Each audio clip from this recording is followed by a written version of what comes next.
He rides a donkey down the Mount of Olives towards the city, and all these crowds are forming, and people are singing, "Praise the King who comes in the name of the Lord." They're laying down their cloaks in front of him. Why all this royal treatment? Okay, so Israel's ancient prophets promised that one day God himself would arrive and rescue his people and rule the world.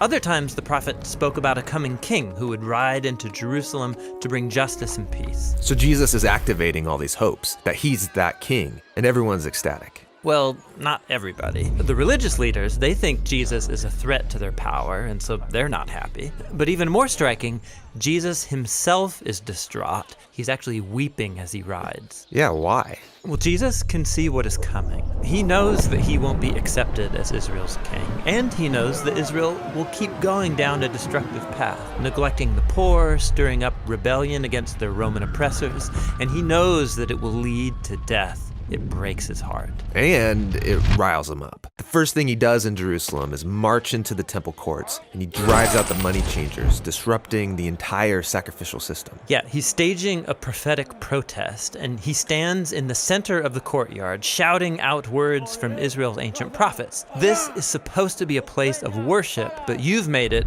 a den of rebels. A den of rebels? Yeah, he's quoting from the prophet Jeremiah, who stood in this same spot, the center of Israel's religious and political power. And he offered the same critique of Israel's leaders, that they're rebellious and corrupt. And they get the message and start to plan to have him killed. Which is no surprise to Jesus. In fact, he planned that all of this would happen during Passover. This